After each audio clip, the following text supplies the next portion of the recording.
الحمد لله رب العالمين والصلاة والسلام على سيد المرسلين وعلى آله وصحابه أجمعين বাংলাদেশ জামাত ইসলামের মৌলভীবাজার জেলার এই জেলা রুকন সম্মেলনের সম্মানিত সভাপতি জেলা আমির জনাব ইঞ্জিনিয়ার মোহাম্মদ শাহেদ আলী, মঞ্চে উপবিষ্ট সম্মানিত নেতৃবৃন্দ, আমার প্রিয় রুকন ভাইরা, সবাই আল্লাহর রহমতে ভালো আছেন আলহামদুলিল্লাহ। আমি আল্লাহর কাছে শুকরিয়া আদায় করছি যে সম্ভবত বেশ আগে একটা কি প্রোগ্রামে আসছিলাম মৌলভীবাজার, অনেক আগে না,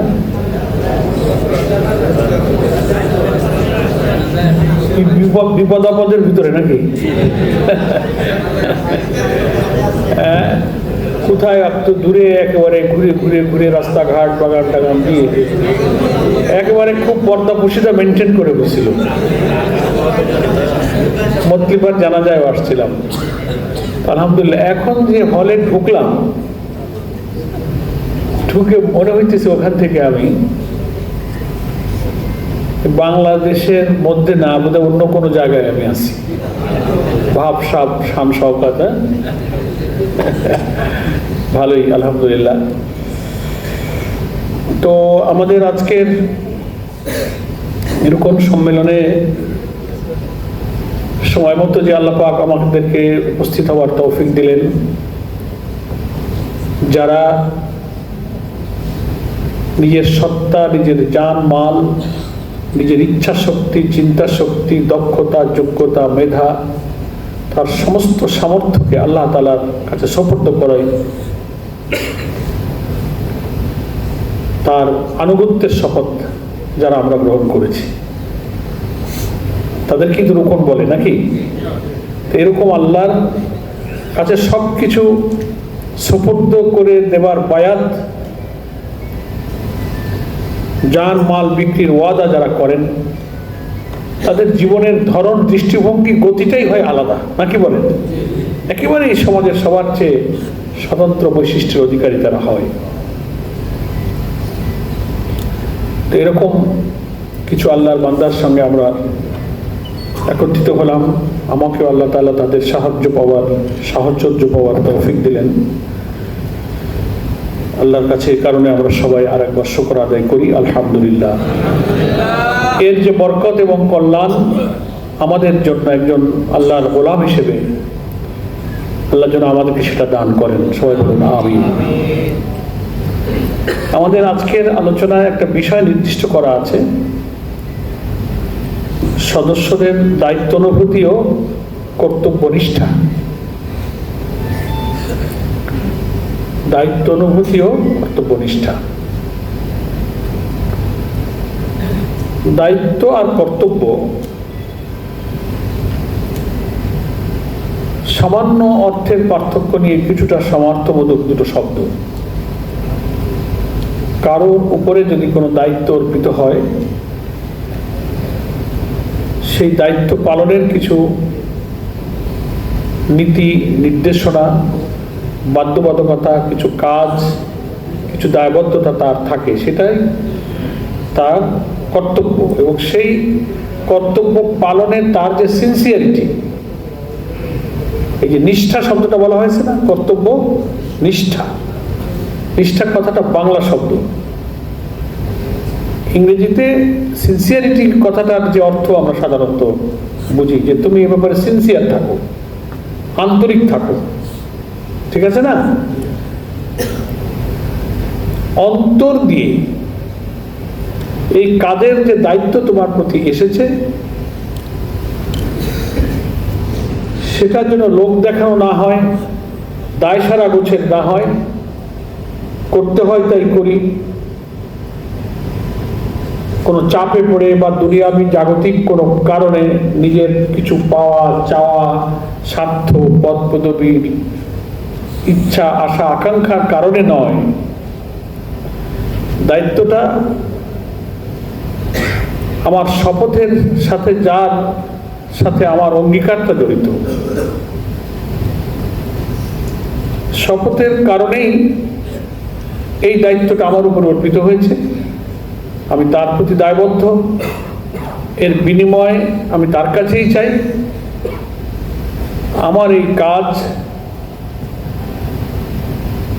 শুধু আমি তাকে দেখানোর জন্য, তার কাছে ভালো হওয়ার জন্য, তার সন্তোষের জন্য ছাড়া দুনিয়ার আর কারোর প্রয়োজনে আমি এই কাজ করবো না। That is my sincerity. এটা হচ্ছে আমার অন্তরের ভেতরকার অবস্থা, নাকি বলেন? এটাকে ইসলামী একটা পরিভাষা আছে, সবাই আপনারা সেটা জানেন এবং আমরা কথায় কথায় ব্যবহার করি। সেটা হচ্ছে ইখলাস। হ্যাঁ, ইখলাস। তিনটা শব্দ, একটা আরবি পরিভাষা ইখলাস, একটা ইংরেজিতে বলে সিনসিয়ারিটি, বাংলায় বলে কি? নিষ্ঠা। প্রায় একই অর্থবোধক। তবে ইখলাস কথাটার মধ্যে এর যে অন্তর্নিহিত আলাদা একটা মজা, একটা স্বাদ, একটা তাৎপর্য, এটা অন্য দুটো শব্দে সেইটা কভার করে না। সিনসিয়ারিটি বা নিষ্ঠা শব্দটা দিয়ে কথাটা বোঝা যাচ্ছে? ইখলাস মানে খালিস থেকে ইখলাস। খালিস কথাটার অর্থ কি?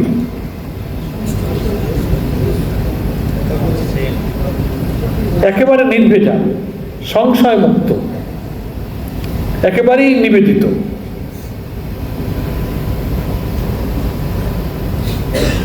একেবারেই তার জন্য, আল্লাহর জন্য একাত্ম হয়ে যাওয়া, মুখলিসিন লাহুদ্দিন আছে না কোরআন শরীফে?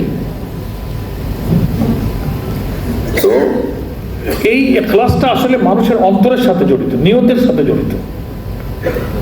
যে আমি যা করছি, যে কাজ করছি, যে জন্য সময় দিচ্ছি, যে জন্য অর্থ দিচ্ছি, যে জন্য জেল খাটলাম, মার খেলাম, রক্ত দিলাম, জীবন দিলাম, মানুষের গালিগালাজ শুনলাম, নিন্দিত হইলাম, তুচ্ছ হইলাম, মানুষকে দেখানোর জন্য নয়, এর ভালো আমার রবকে দেখাতে চাই।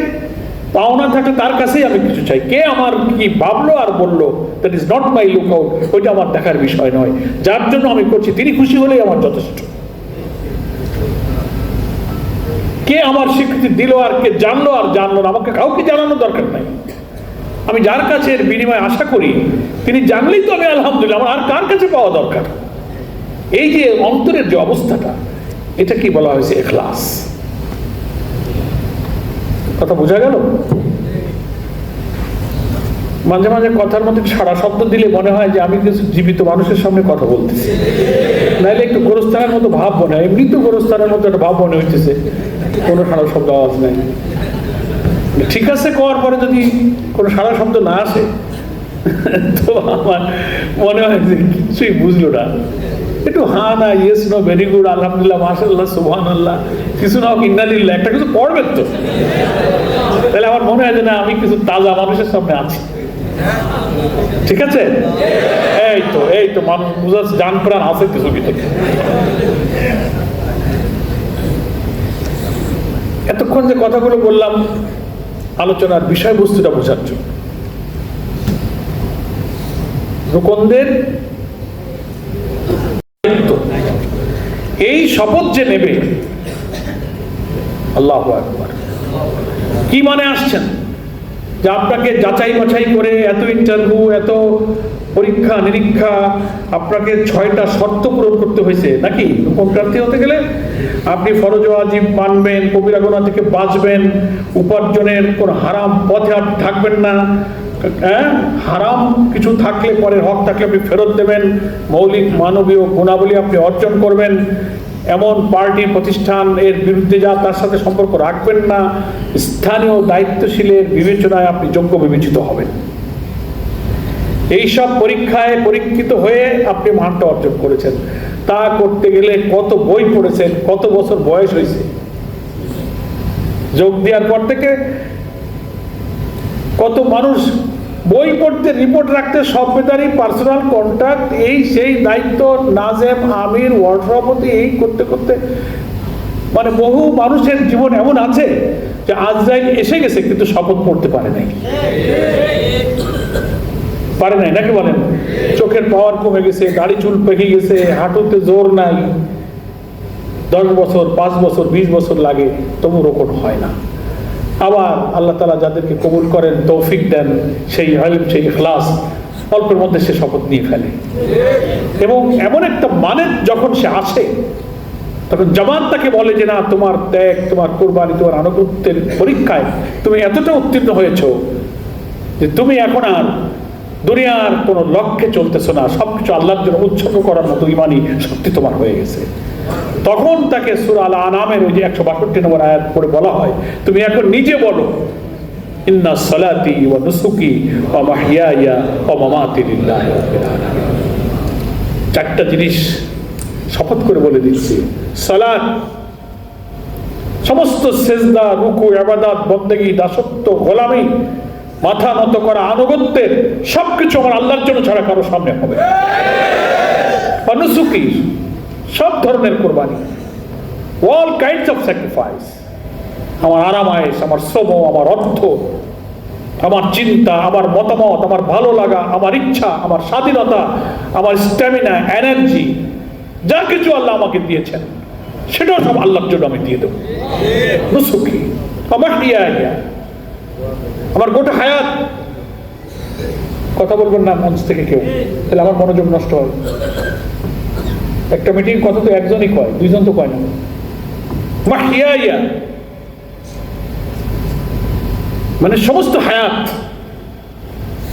30, 50, 60, 80 যতক্ষণ হায়াত থাকবে, এই হায়াতের সবটাই শুধু তুমি আল্লাহর জন্য ব্যয় করো। মাহিয়া অমামাত, আমার মৌত আজরাইল যখন আসবে, আমি তখন আমার হৃদয়, মনটা আল্লাহর দিকে আবার থাকবে। পরিচ্ছন্ন পবিত্র গোলাম হয়ে আমি আল্লাহর কাছে চলে যাব। মৃত্যু পর্যন্ত আল্লাহ ছাড়া আমার আর কোনো কিছু, কোনো দিকে কাউকে রব বলবো না, কাউকে মাবুদ বলবো না। সালাতি, নুসুকি, মাহইয়ায়া ওয়া মামাতি। তখন ডেকে জামাত বলে, তুমি পরীক্ষায় এমন জায়গায় এসে গেছো, এখন আর পৃথিবীতে তোমার কিছু চাওয়া পাওয়া নেই। তুমি আজকে ওয়াদা করো, সবকিছু তুমি আল্লাহর কাছে উৎসর্গ করে দাও।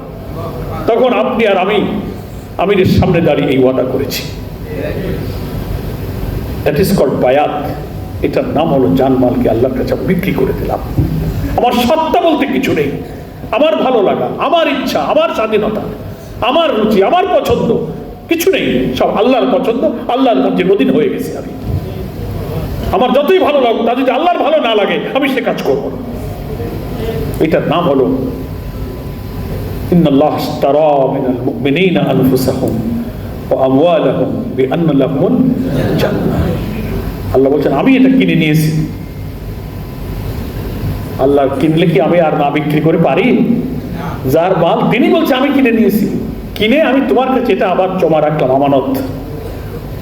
একটু পরীক্ষা দাও, 60-70টা বছর তোমার কাছে আমার এই মাল জান থাকুক, তোমার সাথে আমার যে চুক্তি হলো, কন্ট্রাক্ট হলো, এই অনুযায়ী আমার এই জান মালকে তুমি ব্যয় ব্যবহার খরচ যদি করতে পারো, বিআন্না লাহুমুল জান্নাহ, তাইলে আমি জান্নাত তোমাকে দান করব। এটা কার সাথে আমার কন্ট্রাক্ট হয়েছে? আল্লাহর সাথে। এই জন্য এটাকে আমরা বলি বায়াত। আল্লাহ রসুলের যুগেও সাহাবায়ে কিরামরা আল্লাহ রসুলের কাছে এসে বায়াত নিতেন, নাকি? সে বায়াতের রিদওয়ান মনে নেই? হুদায়বিয়ার সময় জীবন দেবার বায়াত করেছে। ওসমানকে হত্যা করা হয়েছে খবর মক্কা থেকে যখন আসলো, সব মৃত্যুর জন্য ফয়সালা করে ফেললো, আমরাও জীবন দেব। এত খুশি হয়ে গেলেন, আল্লাহ বললেন রসুলকে, হে রসুল, ওই গাছতলায়, বাবলা তলায় তোমার হাতে হাত রেখে যারা শপথ নিয়েছে, এই হাত তোমার ছিল না, ও হাত ছিল আমার আল্লাহর হাত।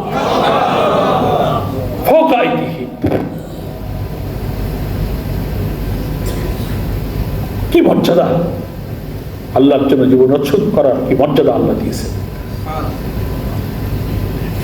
সেজন্য এই রুকনের এই মান আসার পরে, এইসব শর্ত পূরণ করার কারণে আমার উপরে যে দায়িত্বটা, যে দায়টা আমার উপরে এসেছে, এই যে ফরজ ওয়াজিব মানবো, কবিরা গুনাহ করবো না, পরের হক নষ্ট করবো না, আরাম খাবো না, কত কথা বলেছি না? এটা আমার দায়িত্ব। এই ওয়াদার উপরে ঠিক থাকা আমার দায়িত্ব। এই শপথ আমি পড়েছি, এটা আমার দায়। সূরা নাহলের মধ্যে সম্ভবত একটা আয়াত আছে, 90 নম্বর আয়াত মোস্ট প্রবাবলি। আল্লাহকে সাক্ষী রেখে দুনিয়াতে যে কসম তোমরা করো, খবরদার সে কসম তোমরা ভঙ্গ করো না, কারণ এ সাক্ষী, এ শপথ তোমরা আল্লাহকে সাক্ষী রেখে করেছো। আল্লাহ তাআলার কাছে জবাবদিহি করতে হবে। এই জন্য গঠনতন্ত্রের ধারা 9